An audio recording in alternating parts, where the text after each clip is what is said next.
All right, lads. So this is the Couch Pundits podcast. We're going to do a review of tonight's Champions League game, Man City versus PSG. Man City made their first ever Champions League final. So yeah, it was a mad game. Really, there was a lot going on. Darryl, what would you say? Would you say City were? I think it's pretty obvious the answer is, but you'd say City were the better team. They deserve to go through. Yeah, they were dominant, like unbelievably dominant. Once Mahrez scored the first goal, before that, kind of PSG like huffed and puffed, but like didn't really create much. Like Marquinhos hit the crossbar with a header. They had like a horrible penalty show, and then City went and scored like a proper nice goal. Like the pass from Ederson was unbelievable. Um, and then it was just dominance from there on out. Like PSG didn't register a shot on target. Obviously, hitting the crossbar is close to scoring, but somehow it's I never understood why that's not a shot on target. But however, it doesn't count. So yeah, it was just I don't know. It was so one sided from like whatever. I think Mahrez scored in the 11th minute. So for 80 minutes, it was so one sided. And then Mahrez scores again, 2-0. Di Maria gets sent off, and then the game just crumbles into diving and what probably should have been maybe at least one more red card in the game. Yeah.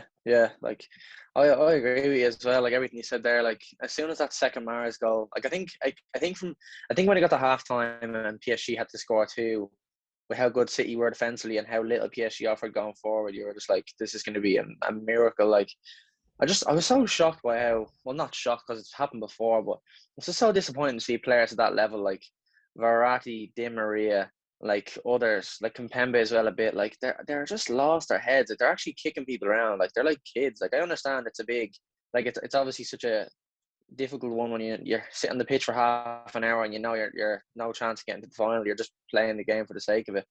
But I just thought, like, especially Di Maria's one, I was like, how obvious can you make it? Like, I know, like, they have VAR anyway, but like, you couldn't make it any more obvious. He moved, he literally like stepped forward just to stand on his foot. Like, it was just so stupid. Like, but Yeah, overall, yeah, no, I think like City were so dominant. Like, I honestly think there's a good few players you could pick from man of the match, like Fernandinho, Foden, Ruben Diaz, Walker, De Bruyne. Like, they were all honestly unbelievable. Like, I'm even missing out a few there. It was like they were so good. Like I think Keylor Navas made a lot of really good saves for PSG, and Neymar kind of like huffed and puffed. Like he tried, but like at the end of the day, without Mbappe, it was always going to be difficult. Like I was saying this to you during the game, like when it comes to Mbappe, I'd say he wasn't even fit anyway. But it's just it would have been such a mental boost for City before the game to hear Mbappe isn't in the squad. So they just had him on the bench. I think that's what happened because like if he's even a tiny bit fit, you're bringing him on with half an hour to go and you need 3 goals.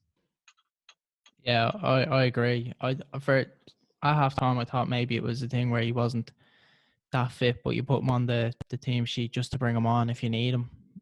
But as the game just went on and on, it just was clear that your theory there is probably the correct one. Yeah, like as you said, there's so many people that you could pick for man of the match. Uh, even like I thought Zinchenko played really well for City. Yeah. Um, I thought just he's a player that no one really talks about, but I really rate him. I think he's unbelievable. Yeah, like Um, I used to be really critical of him, like because he used to make a lot of mistakes defensively, but the last few weeks, like he's been undroppable. And like I saw a stat earlier. This is something I want to say. City at the weekend and they beat Palace.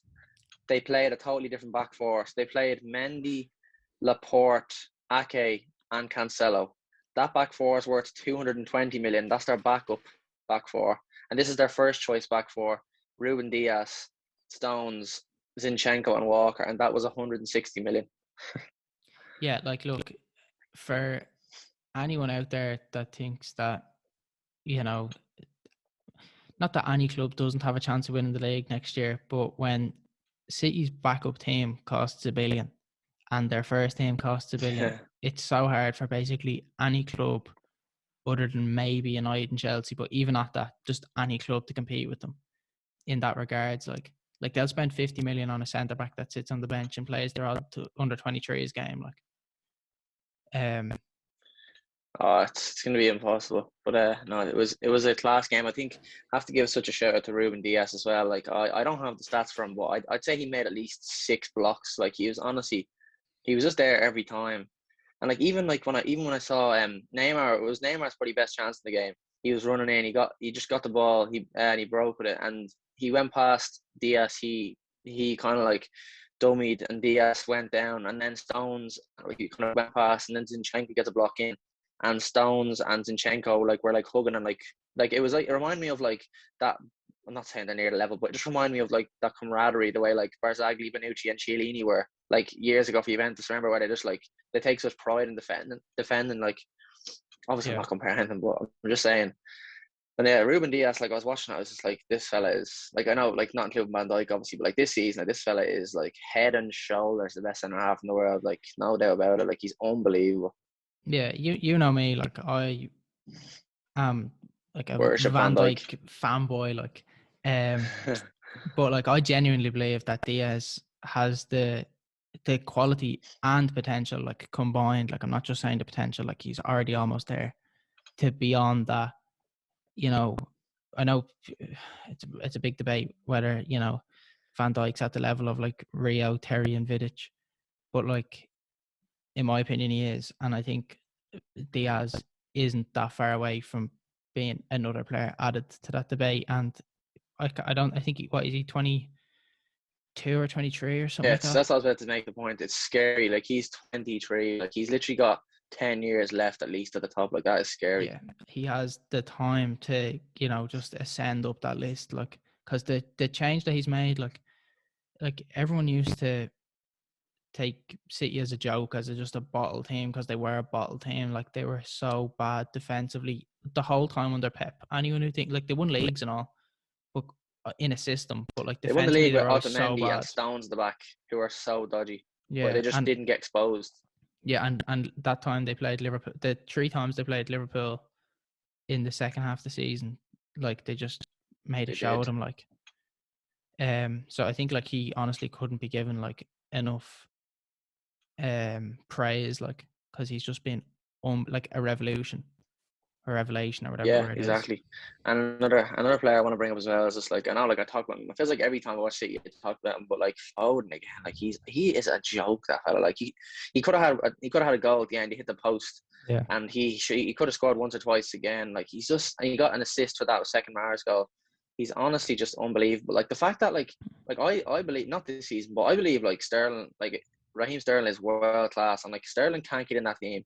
Like I was only thinking during the game, like I know this is probably a bit of a dodgy opinion, but like if Foden's getting ahead of Sterling on the left wing, surely he starts for England on the left wing ahead of Sterling.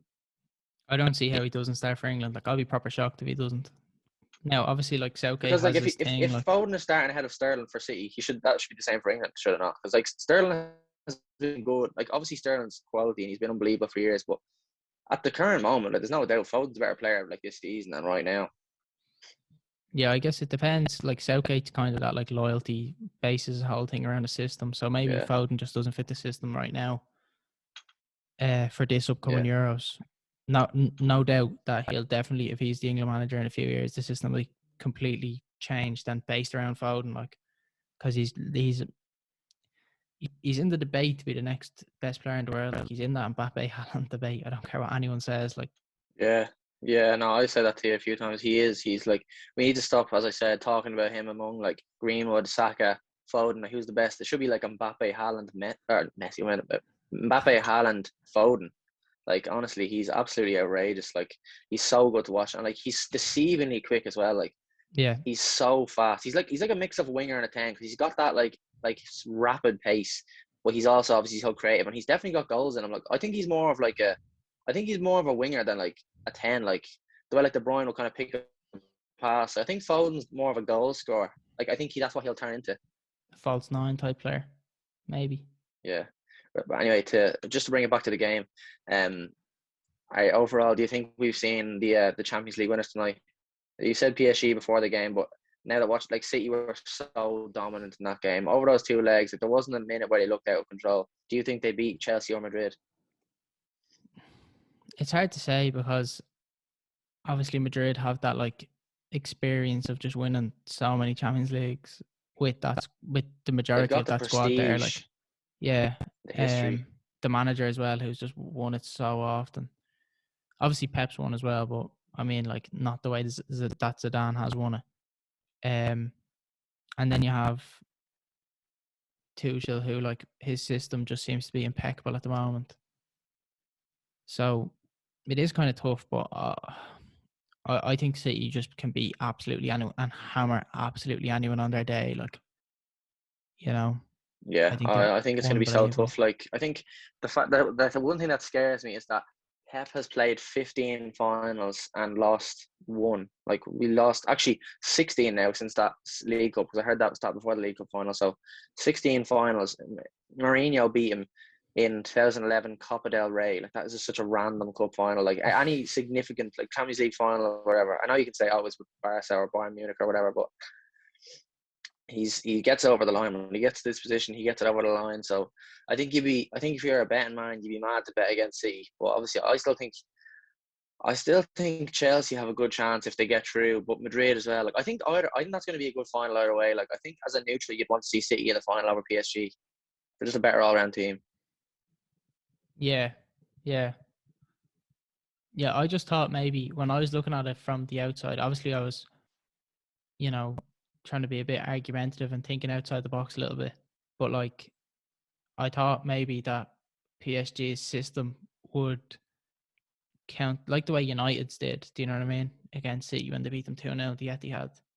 But Mbappe was a massive miss tonight. Like, and I just it didn't. A lot of Poch's decisions just didn't make much sense to me. Like, why wasn't Bakker playing? Like, he had a really good game in the first leg. Why are you Yeah, I bringing was him on at surprised the by that end? too. Like, um, they missed Gay a lot. You know, Ander Herrera. I despise the man. Like, I cannot stand him as a football player. I think I don't even know how he's managed to get to the level. Like, I don't see what any manager sees in him. But, like, he was just You just don't like the fact that he stood on that Gerrard stood no, him it's not even doing that. his last big game.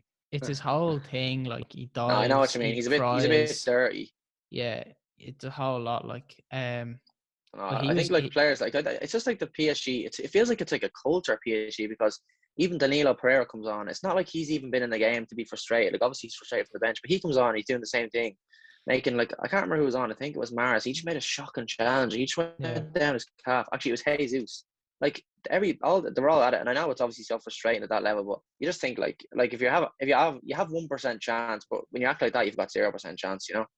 yeah, the weak mentality crept in. Yeah, Yeah, I think yeah, City were so dominant today, and it just wouldn't shock me if they dominate the final. Whether they win it or not is a different story, but I think they'll yeah. definitely dominate it. Yeah, you just never felt that way. That's the thing with City. I think that kind of is scary for either Chelsea or Madrid. Like, you just felt like there honestly was not 1 second of those two guys where you felt like City weren't in total control. Like, especially tonight, like, it was just domination from the beginning. Like don't like forget, like, Keylor Navas made about 4 quality saves, and City hit the post as well. Like, honestly, like, it actually could have been like an absolute rampage from City, but they just got the Yeah, job done at the end. yeah, And I think they're going to be so hard to stop in the final. I think they're definitely the favourites now. yeah. Me too. 100% agree. Yeah. Um, you know, we'll get. I'm sure we'll get around to a podcast someday where we just talk about Pep, because I know you're Uh, about big admirers. yeah, I love Pep. He's unbelievable. But Yeah. anyway, we'll leave this podcast for now. We'll be One back thing, tomorrow. What's that going? just pick your man of the match. Man of the match. Oh, it's so difficult. Like, I named about 10 players there. I'm gonna go. Let's say Fernandinho. It's so hard to not give it to I'm Mahrez, picking but I'm gonna go Fernandinho. Fernandinho. Yeah, I'm I'm picking picking Fernandinho, but I Fernandinho. think Yeah, Mahrez is so harsh. Like, scored 2 goals in the Champions League semi. yeah, But I just but think Fernandinho is unbelievable. The fact that the man didn't get a yellow card over that 90 minutes actually beggars belief. Like, he must have something over every single referee he plays against, because he's the dirtiest player with the least cards. He's not dirty, but he just makes so much tactical fouls and it yeah, works. He just like he literally just kicks someone in the leg and then just smiles, and the ref's like, "Oh, I won't give him a card." yeah. I don't know how he did it, Anyway, but he was top class. what He was unbelievable. Yeah. So we'll be back tomorrow with another podcast on the Chelsea Madrid game. So I'm not gonna be getting sleep tonight thinking of that game. Anyway, thanks for listening. It's Couch Pundits podcast. Give us a follow on Instagram as well. Well, thanks very much. Bye. Cheers.